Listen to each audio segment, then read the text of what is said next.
Hamburg's sprawling port bustles as workers unload container after container under floodlights that illuminate the docks. This is the original footage from Spiegel TV showcasing the 35-ton cocaine seizure in Hamburg. Operation reveals a staggering cargo: 35 tons of cocaine, meticulously packaged, slipped into Europe's largest economy.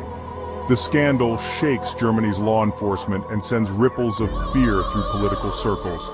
Investigators soon discover fragments of a global puzzle, one in which narcotics and dirty money seamlessly traverse borders under the umbrella of a single massive enterprise. Some refer to it simply as Global Inc.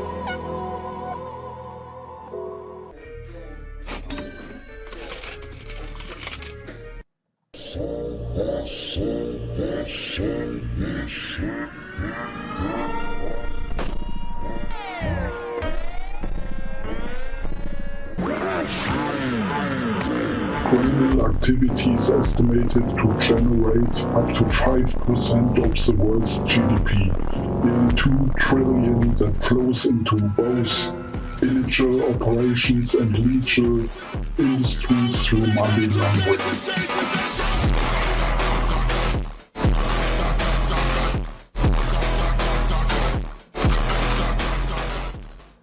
All roads from the Hamburg bust seem to point to a labyrinth of criminal networks.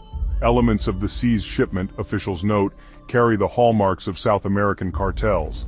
Records hint at financial trails that run through offshore accounts, obscure shell companies, and unexpected alliances.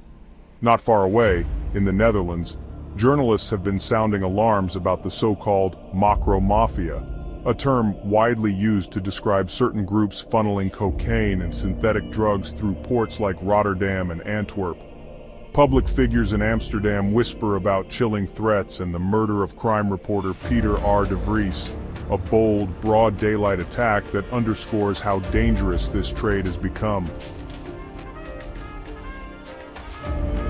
Germany grapples with its own side of the story. Honest politicians vowing to tighten money laundering laws learn to watch their backs, receiving anonymous threats that test their resolve. In the back offices of certain banks, investigators discover suspicious transactions that suggest complicit employees have been bending the rules for hefty payoffs. The question is no longer if international crime exists within borders, but rather how far it has seeped into its systems. On a broader scale, that same layer of corruption extends across the Atlantic. In many U.S. cities, street gangs and regional crime rings have historically bought, sold, and distributed cocaine originating from South America. Dozens of highways crisscross the nation, each potentially a trafficking route. Federal agents seize cargoes, but for every shipment stopped, who knows how many slip through. Political scandals erupt when campaign donations bear the fingerprints of shadowy financiers. Investigative reporters find themselves following trails that lead to dead ends, or occasionally receiving signals to back off. Further south, entire regions of Mexico endure an even darker reality. Cartels like the Sinaloa cartel, or Jalisco New Generation cartel, wield enough wealth and firepower to challenge local authorities outright. Governors and mayors make public declarations of defiance even as some quietly concede to cartel demands. In certain areas, it's the criminals, not the government, who set local policy. Ordinary citizens are left caught in the middle. Kidnappings and assassinations feed the message that dissent comes at a dire cost. The drug money that funds these cartels spans the globe, tying distribution networks in Europe, the United States, and beyond into a single chain of supply and demand. Brazil offers yet another glimpse of Global Inc.'s power. In Rio de Janeiro, factions like the Comando Vermelho battle with militias for control over entire neighborhoods, extorting businesses and dictating the rules of daily life. Political candidates who promise to crack down on crime are forced to spend fortunes on security, if they're not targeted directly. In the favelas, residents negotiate an uneasy coexistence, knowing that any misstep could provoke lethal retribution. Meanwhile, the shipment of drugs from Amazonian routes and border regions continues, fueling the same pipeline that eventually lands contraband in Europe's biggest ports. These snapshots form a single story, united by the principle that modern organized crime functions much like a corporation, a multinational operation that fields logistics teams, finances clandestine expansions, and enforces discipline through fear. In some instances, alliances may form. One network in Germany provides smuggling expertise, another in the Netherlands handles distribution, and a South American cartel ensures production meets demand. At the top, bribes line the pockets of customs officials and bankers who bury questionable paperwork. At the bottom, foot soldiers risk their lives for a share of the immense profits. Every success emboldens the machine further. At the heart of global organized crime, corruption fuels the engine. Shell companies become money-washing machines, easily established under lax regulations in certain jurisdictions.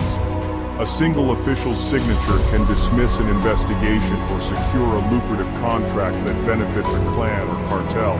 Respected lawyers and accountants, whether out of greed or intimidation, close their eyes to inconsistencies.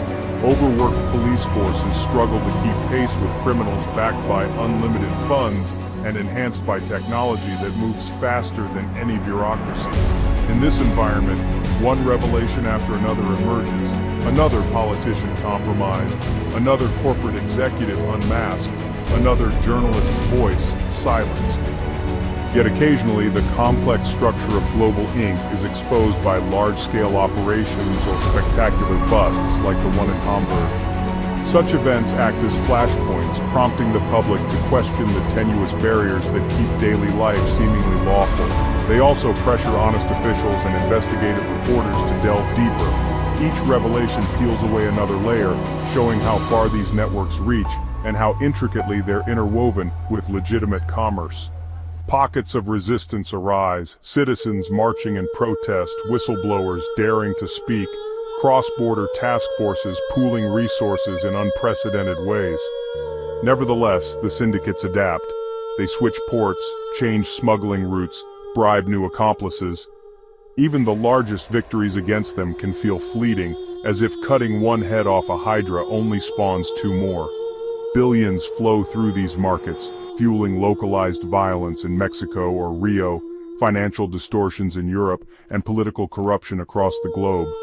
The tragedy is that all of this unfolds in parallel with everyday life. Families shop at supermarkets stocked with produce shipped in those same containers.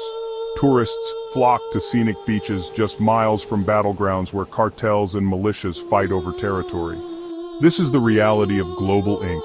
An empire without borders, statutes, or moral considerations, thriving on insatiable demand and moral compromises. From Hamburg's massive drug seizure to the threat-laden streets of Amsterdam, from American gang rivalries to the violent corners of Mexico and Brazil, it stands as one interconnected network. As daunting as this picture may appear, it's not without hope. Each arrest, each whistleblower testimony, and each new law that tightens financial oversight represents a step toward unraveling the power structures that sustain these syndicates. Yet for that to happen, societies around the world must look the problem square in the face, acknowledging that the enemy isn't a distant cartel or an isolated gang, but a global system of corruption and greed intertwined with everyday commerce. In the end, Global Inc.'s resilience lies in our collective unwillingness to confront the roots of crime, why the appetite for drugs flourishes, why legal frameworks can be so easily subverted, and why many turn to lawlessness in search of wealth or survival. The story is not just about fear and violence, it's also about the tens of thousands of daily choices that keep the wheels turning. While the darkness may be vast, shining a light on these invisible corridors of power is the first pivotal step toward a world where criminals no longer dictate the rules and where law and integrity might finally stand an honest chance.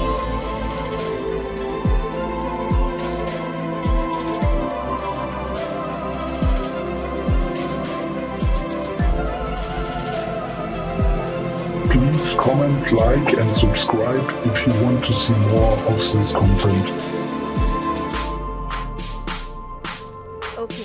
Thank you for your time. Have a good one.